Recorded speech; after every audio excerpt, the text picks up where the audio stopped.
সরকার সাহেব কাজ করছে না, প্রেসিডেন্ট জিয়া কাজ করছে না, বেগম খালেদা জিয়া কাজ করছে না, সেই একইভাবে আগামীতে তারেক রহমান সাহেব আমাদের দেশের জন্য একইভাবে কাজ করবে। কাজে আমরা তারেক রহমান সাহেবকে কিভাবে আমরা প্রধানমন্ত্রী করতে পারি সেটার জন্য আমাদেরকে চেষ্টা করতে হবে। আর সেটা যদি আমরা করতে চাই তাহলে সারা বাংলাদেশে, পঞ্চগড় এক সহ সারা বাংলাদেশে তারেক রহমান সাহেবকে আমাদেরকে ধানের শীষে জিতাইতে হবে।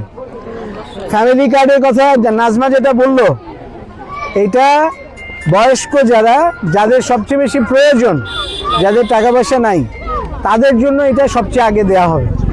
50 লক্ষ পরিবারকে সবচেয়ে আগে দেওয়া হবে, তারপরে এটা আস্তে আস্তে সবাইকে দেওয়া হবে। কিন্তু প্রথমে 50 লক্ষ পরিবারকে দেওয়া হবে, যাদের সবচেয়ে বেশি দরকার তাদেরকে আগে দেওয়া হবে।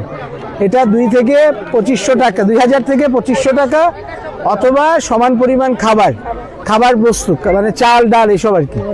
এটা কিন্তু সবচেয়ে বেশি যার দরকার এটা তাকে আগে দেওয়া হবে তারপরে। আর এটা হচ্ছে নারীরা, এটা মেয়েদের জন্যই, এটা মেয়েরা সবাই জেনে গেছে, জানেন না? ফ্যামিলি কার্ড শুনছেন তো, এটা যে মেয়েদের জন্য, এটা জানেন তো? এটা হ্যাঁ, এটা সবাই এখন জানে, এটা আর বলা দরকার নেই।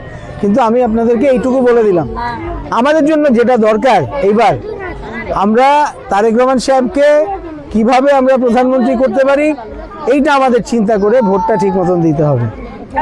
আপনার ভজনপুরে তো আপনারা বললেন বলার দরকার নেই, আপনারা এই যে তেঁতুলিয়াতে, শালবাহানে, তিননইতে, বাংলাবান্ধায়, এইখানে আপনাদের যারা আত্মীয় স্বজন আছে, বন্ধু বান্ধব আছে, তাদের সবাইকে বলবেন। মনে থাকবে? ইনশাল্লাহ দেখা হবে আবার।